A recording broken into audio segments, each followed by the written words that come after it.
며칠 뒤 김 비서는 강태산 회장이 이사회실에 들어가는 것을 확인했다. 그리고 곧바로 움직였다. 강남 VIP 난임 클리닉 원장실. 김 비서가 향한 곳은 강남 한복판. 대한민국 상위 0.1%만이 드나드는 유명 난임 클리닉이었다. 일반인은 정문 통과조차 불가능한 VIP 전용 병원이었다. 보안팀장 신분증과 기부금 약정서를 내민다. 회장님께서 개인적으로 후원하시는 분의 기록입니다. 대외적인 보안 점검 차원에서 전체 내역이 필요합니다. 아시겠지만 이 기록의 존재 자체가 비밀입니다. 병원장은 태상그룹이라는 이름의 무게에 압도되어 순순히 자료를 내놓았다. 태블릿 화면 위로 환자명 김지수의 진료 기록이 폭포수처럼 쏟아져 나왔다. 7년 전 처음 만난 직후부터였군. 김지수는 강태산을 만난 지 불과 3개월 만에 이 병원을 찾았다. 자연 임신이 매우 어렵다는 판정을 받은 후에도 결코 포기하지 않고 수차례의 인공수정과 시험관 시술을 강행한 흔적이 고스란히 남아 있었다. 특히 눈에 띄는 것은 6년 전의 기록이었다. 김지수는 강태산 몰래 자신의 배란일을 치밀하게 체크하고 과다한 호르몬제를 투여하며 몸을 망가뜨리면서까지 임신에 집착했다. 환자, 호르몬 과다 투여로 인한 심각한 부작용 호소하나 시술 강행 의지 극도로 강함. 차트에 적힌 의사의 건조한 소견은 서늘한 공포마저 불러일으켰다. 강태산이라는 거대한 성벽 안에 자신의 핏줄이라는 깃발을 꽂기 위해 그녀는 자신의 자궁을 잔인한 전쟁터로 만든 셈이었다. 김비서는 떨리는 손으로 모든 자료를 암호화하여 지혜에게 전송했다. 저택서재에서 자료를 받아본 지혜의 입가에 비릿하고 잔혹한 미소가 번졌다. 순수한 사랑이라니. 가소롭군. 결국 너도 이 성의 주인이 되고 싶었던 천박한 도둑이었을 뿐이야. 지혜는 김지수가 병원을 드나들었던 날짜들을 강태산의 개인 일정표와 대조해 보았다. 강태산이 긴급 해외 출장이라며 집을 비웠던 날들, 국가조찬 기도회에 참석한다며 새벽같이 나갔던 날들, 그 모든 신성한 시간들이 사실은 김지수의 배란일에 맞춰진 시간들이었다. 도윤아, 너는 축복으로 태어난 아이가 아니야. 내 엄마의 탐욕이 빚어낸 독사지. 강태산의 목을 조르기 위해 태어난 인질일 뿐이야. 휴대폰 메시지가 울린다. 그때 김비서에게서 추가 메시지가 도착했다. 사모님, 김지수가 최근 다시 이 병원을 방문하기 시작했습니다. 둘째를 계획 중인 것 같습니다. 하나로도 모자라. 감히 두 번째 말뚝을 이 가문에 박으려 하다니. 지혜는 끓어오르는 분노를 참지 못하고 아름다운 크리스탈 스탠드를 바닥에 내던졌다. 스탠드가 소리를 내며 산산조각이 났다. 김비서는 태블릿 화면 위로 쏟아지는 기록들을 보며 마른 침을 삼켰다. 7년 전 강태산과 김지수가 처음 이 병원을 찾았을 때 그들은 이미 여러 개의 수정란을 만들어 냉동 보관해 두었다. 강태산 회장은 아이는 천천히 생각하자며 김지수를 달랬지만 김지수의 생각은 달랐군요. 김지수는 강태산이 해외 순방을 가거나 지방지사 시차를 나갈 때마다 정기검진을 핑계로 병원을 찾았다. 그리고 강태산 몰래 보관된 수정란을 자신의 몸에 이식하는 시술을 수차례 강행했다. 강태산은 도윤이가 하늘이 내린 기적 같은 축복인 줄 알았겠지만 사실 그것은 김지수가 강태산의 눈을 피해 호르몬제를 병원 침대 위에서 사투를 벌여 얻어낸 쟁취물이었다. 지혜의 휴대폰 화면에 김비서의 긴박한 문자가 도착했다. 내용을 확인한 지혜의 미간 근육이 파르르 떨렸다. 사모님, 김지수가 최근 회장님 몰래 냉동 보관된 남은 수정란을 다시 이식하려 움직이기 시작했습니다. 다음 진료 예약일이 확정되었습니다. 지혜는 곧바로 김비서에게 전화를 걸었다. 신호음이 채 한 번도 울리기 전에 김비서가 전화를 받았다. 네, 사모님. 김비서, 방금 그 내용 사실인가요? 그 여자가 감히 내 남편 몰래 또 아이를 가지려 한다고요. 하나도 모자라 내 집안의 근간을 통째로 흔들 작정인가 보네. 지혜의 목소리는 차갑다 못해 날이 퍼렇게 서 있었다. 네, 회장님께는 단순히 몸이 안 좋아 건강검진을 간다고 보고한 모양입니다. 하지만 병원 비밀 차트에는 분명 이식 전 처치 및 호르몬 조절이라고 명시되어 있습니다. 회장님은 아마 꿈에도 모르실 겁니다. 자신이 또 한 번 이용당하고 있다는 것을. 지혜는 서재 창가로 걸어갔다. 창밖의 정원은 폭풍이 지나간 후라 고요했지만 그녀의 내면은 이미 모든 것을 쓸어버릴 대홍수가 시작되고 있었다. 기특하네요. 남편의 유전자를 훔쳐서라도 신분 상승을 하겠다는 그 집요함이 아주 눈물겨워요. 김비서, 그 여자가 예약한 다음 진료일이 언제죠? 이번 주 목요일 오후 2시입니다. VIP 3번 진료실입니다. 지혜는 창문에 비친 자신의 서늘하고 잔혹한 얼굴을 응시하며 나직이 그러나 뼈를 깎는 듯한 어조로 명령했다. 그날 내가 직접 그 병원으로 가겠어요. 성자의 아내와 성자의 정부가 드디어 대면할 시간이 됐네. 김비서, 당신은 회장님이 눈치채지 못하게 철저한 알리바이를 만드세요. 그 여자가 산부인과 침대에 다리를 올리고 누워있는 그 치욕적인 순간 내가 그 앞에 서 있을 거니까. 알겠습니다, 사모님. 병원 측에는 사모님의 방문을 비밀리에 통보해 두겠습니다. 전화를 끄는 지혜는 손에 쥔 휴대폰을 으스러질 듯 꽉 쥐었다. 김지수가 감히 꿈꾸는 둘째라는 미래. 지혜는 그 미래를 탄생하기도 전에 가장 잔인하고 차가운 방식으로 짓밟아줄 준비를 마쳤다. 그녀의 눈에 맺힌 안광은 이미 사냥감에 목덜미를 물어뜯은 맹수의 그것이었다. 지혜는 김비서로부터 이 모든 전말을 전해 들으며 낮게 헛웃음을 터뜨렸다.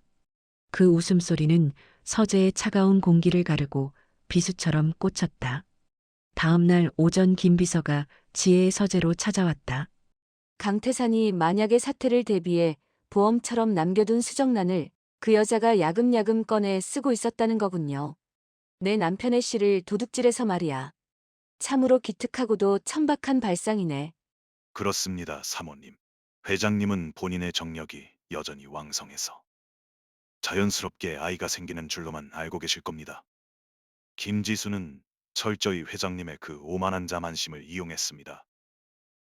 남자의 정복욕을 자극해 자신의 욕망을 채우는 법을 정확히 알고 있는 여자입니다. 김비서의 보고에 지혜는 한치의 흐트러짐 없이 실크 장갑을 끼며 자리에서 일어났다. 거울 속에 비친 자신의 모습은 완벽했다. 이제 이 완벽함으로 누군가의 누추한 세계를 무너뜨릴 시간이었다. 강남 VIP 난임 클리닉 진료실. 강남의 심장부에 위치한 VIP 전용 진료실이다. 산부인과는 기괴할 정도로 고요했다. 일반 환자들과 동선이 겹치지 않는 지하 주차장을 통해 지혜는 비밀 통로로 들어섰다. 진료실 안 김지수는 시술 가운을 입은 채 차가운 금속 진료대 위에 누워 있었다. 천장에 눈부신 수술용 조명이 그녀의 얼굴을 하얗게 비췄다. 준비됐습니다. 환자분, 긴장 푸시고 편하게 힘 빼세요.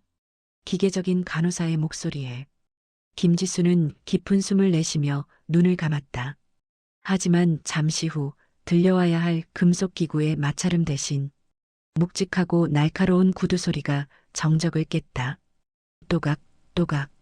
일정한 간격을 두고 다가오는 그 소리는 병원 관계자의 다급한 발소리가 아니었다. 지나치게 우아하고 지나치게 차가운 박자.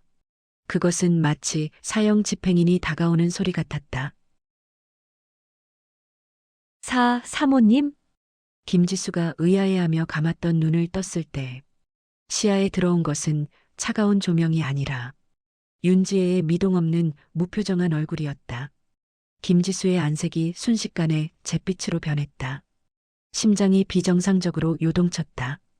다리를 벌린 채 가장 치욕스럽고 무방비한 자세로 그녀는 평생 마주하고 싶지 않았던 거대한 태양 앞에 던져졌다. 지혜는 하얀 수술용 장갑을 낀 손으로 김지수의 차가운 발목을 천천히, 아주 천천히 만졌다. 그 손길은 마치 도살장으로 향하는 가축의 상태를 확인하는 주인의 그것처럼 서늘했다. 아이는 하나로 좋게요, 김지수 씨. 내 남편의 유전자가 그렇게 탐이 났나. 이 비좁은 병원 진료실에 숨어들어 도둑질할 만큼. 그게 아니라 회장님께서 원하셔서. 김지수는 본능적으로 거짓말을 내뱉었지만 지혜는 비웃음조차 아깝다는 듯 말을 잘랐다. 회장님은 모르던데. 당신이 여기서 이렇게 뒤로 호박씨 까면서 자기 씨를 훔치고 있다는 거. 강태사는 자기가 여전히 젊은 줄 착각하며 기고만장해하던데 당신이 그 오만함을 이렇게 이용하고 있었을 줄이야. 지혜는 김지수의 얼굴 가까이 몸을 숙였다. 지혜의 몸에서 풍기는 고고한 명품 향수 냄새가 진료실 특유의 소독약 냄새와 뒤섞이며 김지수의 숨통을 조여왔다. 김지수는 구역질이 올라올 것 같은 압박감에 눈을 질끈 감았다. 당신 뱃속에 들어갈 예정이었던 그 수정란, 방금 내 지시로 폐기 처분됐어요. 액체 질소 속에서 영원히 잠들었단 소리야. 그리고 당신이 그동안 시술을 위해 위조했던 강태산의 위임장 서류들 내가 오늘 아침에 전부 샀거든. 원본부터 사본까지 싹 다. 김지수의 눈동자가 격렬하게 흔들렸다. 그것은 공들여 쌓아 올린 자신의 미래가 단 한 번의 손짓에 가루가 되어 흩어지는 소리였다. 지혜는 김지수의 뺨을 아주 부드럽게 마치 자애로운 어머니가 자식을 어루만지듯 쓰다듬으며 속삭였다.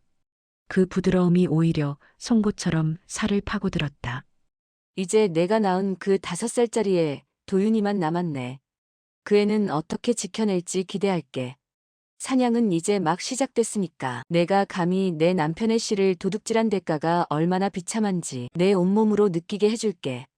지혜는 비명조차 지르지 못하고 석상처럼 얼어붙은 김지수를 뒤로 한 채 단 한 번의 뒤돌아봄도 없이 진료실을 나섰다. 복도 끝에는 김 비서가 완벽한 각도로 차 문을 연 채 대기하고 있었다. 병원 건물을 빠져나온 지혜의 위로 눈부신 햇살이 쏟아졌다. 하지만 그녀의 눈빛은 그 햇살보다 더 차가웠다. 지혜는 뒷좌석에 깊숙이 몸을 묻으며 옆에 선 김 비서에게 짧고 서늘하게 명령했다. 다음은 도윤인가 하는 그 아이예요. 강태산이 그 애를 보며 어떤 표정을 짓는지, 얼마나 아끼는지 내 눈으로 직접 확인해야겠어. 내 아들 민준이가 누려야 할 사랑을 훔쳐간 그 아이의 얼굴을. 알겠습니다, 사모님. 바로 준비하겠습니다. 김 비서가 차 문을 닫았다. 검은 세단은 비명을 지르는 엔진 소리와 함께 병원을 빠져나갔다. 백미러에 비친 병원 건물은 마치 무덤처럼 정적에 휩싸여 있었다. 지혜는 장갑을 벗어 쓰레기통에 던져 넣었다. 도둑의 살갗에 닿았던 불쾌한 촉감을 깨끗이 지워내려는 듯 그녀의 손길은 단호하고 거침없었다. 전쟁은 이제 침실을 넘어 강태산이 가장 소중히 여기는 가짜 낙원의 심장부로 향하고 있었다. 비가 그친 서초동의 오후는 기이할 정도로 무거운 정적에 잠겨 있었다. 낮은 담장 너머로 흐드러지게 우거진 수풀이 프라이빗 빌라. 더 헤이븐을 마치 세상과 단절된 요새처럼 감싸고 있었다. 지혜는 검은 세단 뒷좌석에 앉아 창밖으로 빠르게 스쳐 지나가는 풍경을 무심하게 응시했다. 시계 바늘은 오후 4시를 가리키고 있었다. 사모님, 도착했습니다. 외부인은 철저히 통제된 구역입니다. 지혜는 단 한 올의 머리카락도 흐트러짐 없는 완벽한 정장 차림으로 차에서 내렸다. 그녀의 손에는 얇지만 묵직한 가죽 서류 가방 하나가 들려 있었다. 그 가느다란 가방 안에는 김지수라는 여자의 인생을 송두리째 뒤흔들고 강태산의 성자 신화를 가루로 만들 치명적인 기록들이 담겨 있었다. 정적을 깨는 날카로운 초인종 소리. 잠시 후 문을 연 김지수의 안색이 순식간에 굳어졌다. 어제 병원에서의 그 소름 끼치는 대면 이후 그녀는 단 한순간도 마음을 놓지 못했을 것이다. 하지만 제 집 안방이라는 공간이 주는 묘한 안도감 때문일까? 김지수는 이내 비릿한 미소를 지으며 문손잡이를 부서질 듯 꽉 쥐었다. 어머, 사모님. 여기까지 무단 침입이라니. 교양 넘치는 평창동 안주인께서 많이 급하긴 급하셨나 봐요. 남의 가정을 이렇게 함부로 드나드셔도 되는 건지. 무단 침입이라니. 용어 선택이 천박하네. 이 집을 산 돈의 출처가 내 남편이 회사 돈을 빼돌린 횡령금이라는 걸 잊었나 보네. 법적으로 따지면 여긴 이미 내 집이나 다름없어. 내가 산 내 물건을 보러 온 주인을 도둑 취급하는 건 예의가 아니지. 지혜는 김지수를 가볍게 밀치듯 지나쳐 거실로 당당히 걸어 들어갔다.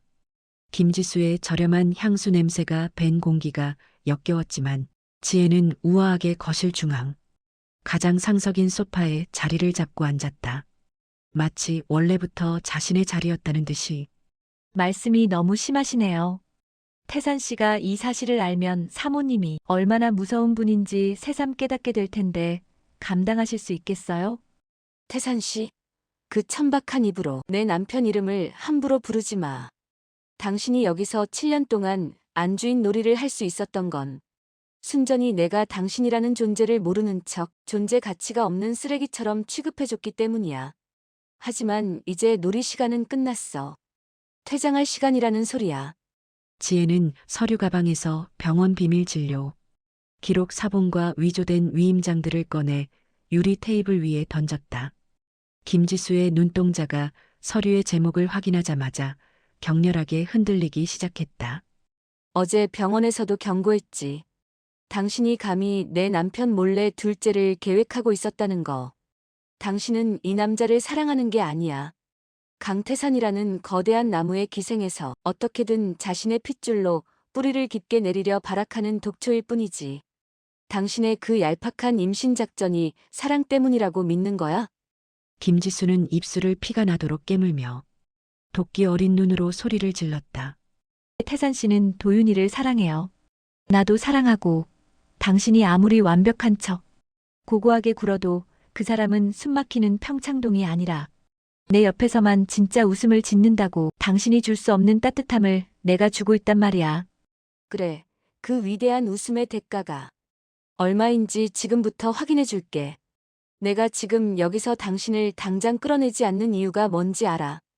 당신이 믿는 그 사랑이 얼마나 비겁하고 이기적인지 당신 눈으로 직접 확인시켜 주기 위해서야. 지혜의 목소리가 한층 더 가라앉아 소름 끼치게 울렸다. 내가 지금 태산 씨가 이 문을 열고 들어왔을 때 당신이 그 몰래 냉동 수정란을 훔쳐서 둘째를 가지려 했다는 사실을 말하면 그가 과연 어떤 표정을 지을까? 여전히 당신을 사랑스럽게 바라볼까? 김지수의 안색이 순식간에 잿빛으로 변했다. 강태산은 철저한 통제광이자 완벽주의자다. 자신이 허락하지 않은 생명이 자신의 통제를 벗어난 핏줄이 탄생하려 했다는 사실을 알게 된다면 그가 보여줄 반응은 결코 사랑이 아니었다. 지금 나를 협박하시는 거예요? 아니, 경고하는 거야. 김지수 씨, 당신이 스스로 이 집에서 발로 걸어나갈 마지막 자비를 베푸는 거지. 아이를 두고 당신 몸만 조용히 사라진다면 횡령 방조죄와 문서 위조죄로 감옥에 쳐넣는 것만은 내가 막아줄게. 하지만 끝까지 버틴다면 지혜는 소파에서 몸을 일으켜 김지수의 얼굴 가까이 다가갔다. 지혜에게서 풍기는 고고한 백합 향기가 김지수의 저렴한 공기를 압도하며 질식시킬 듯 몰아붙였다.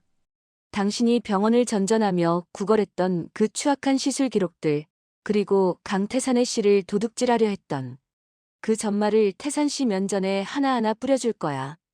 그러면 당신은 감옥에 가는 게 차라리 다행이다 싶을 정도로 이 세상 어디에도 발붙일 곳 없는 쓰레기가 되겠지. 강태산이 가장 싫어하는 게 뭔지 알지. 바로 자신을 이용하려 드는 인간이야. 선택해. 조용히 증발할 건지, 아니면 내 남편의 손에 직접 찢겨 파멸당할 건지. 그때였다. 1층 공동 현관에서 육중한 세단의 엔진 소리가 들려왔다. 왔네. 당신이 그토록 믿어 의심치 않는 당신의 그 위대한 사랑이. 김지수는 겁에 질린 짐승 같은 눈으로 현관 쪽을 바라보았다. 지혜는 다시 깊숙이 소파에 몸을 묻으며 마치 사냥감이 덫에 발을 들이길 기다리는 포식자처럼 서늘하게 눈을 빛냈다. 이제 곧 강태산이 이 문을 열고 들어올 것이다.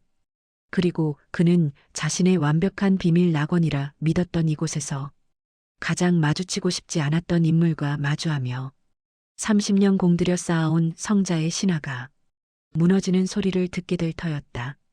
거실을 채운 공기는 이제 숨조차 쉬기 힘들 만큼 팽팽하게 얼어붙어 있었다.